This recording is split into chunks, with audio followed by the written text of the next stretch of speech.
தந்தை, மகன், தூய ஆவியாரின் பெயராலே ஆமேன். இயேசு கிறிஸ்துவின் அன்புமிக்க சகோதர சகோதரிகளை உங்கள் அனைவருக்கும் கிறிஸ்து இயேசுவின் அன்பு கலந்த வணக்கத்தை தெரிவித்துக் கொள்கின்றேன்.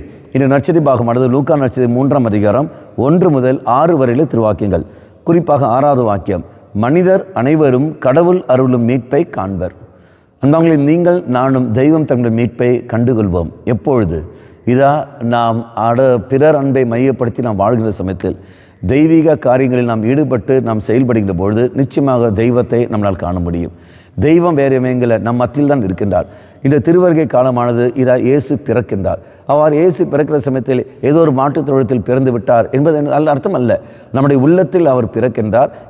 மற்றவருடைய உள்ளத்தில் பிறக்கின்றார். அப்போ என் உள்ளத்தில் நான் பிறக்க வேண்டும் என்றால், மற்றவர்கள் இயேசுவை நான் எப்போ காண்கின்றனோ, எப்போ பிறரை மையப்படுத்தி நான் வாழ ஆரம்பிக்கிறேனோ, மற்றவர்களை அன்பு செய்து மன்னித்து நான் வாழ்கின்றனோ, அந்த நொடியில் நான் தெய்வத்தை என்னால் காண முடியும்.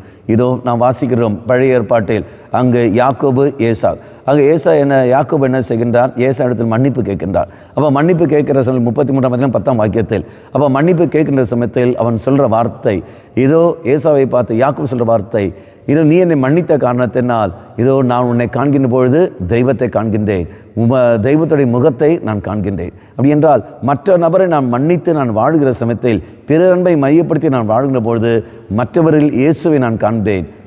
மீட்பரை என் கண்கள் கண்டு கொண்டன என்று என்னால் சொல்ல முடியும். அன்பார்ந்தவர்களே, மற்றவரில் தெய்வத்தை நாம் காண்போம். அது உண்மையான கிறிஸ்துமஸாக அது நமக்கு அமையும். கண்களை மூடிக்கொள்ளுங்கள்.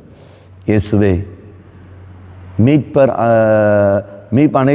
மனிதர் அனைவரும் கடவுள் அருளும் மீட்பை காண்பர் என்று நீ சொன்னீரே.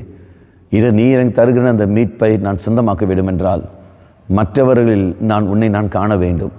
மற்றவரில் உன்னை காண வேண்டும் என்றால், நான் மன்னிப்பு கொடுக்க வேண்டும், மன்னிப்பு கேட்க வேண்டும், பிறரன்பை மன்னித்து நான் வாழவும் வேண்டும். இயேசுவே, என் மேல் இரக்கம் வையும். அம்மா மாதாவே, தெய்வ மாதாவே, எங்கள் மாதாவே, என் அன்னையே, விசேஷமாக எங்களுக்காக பரிந்து பேசும். ஆமேன். தந்தை, மகன், தூய ஆவியாரின் பெயராலே ஆமேன்.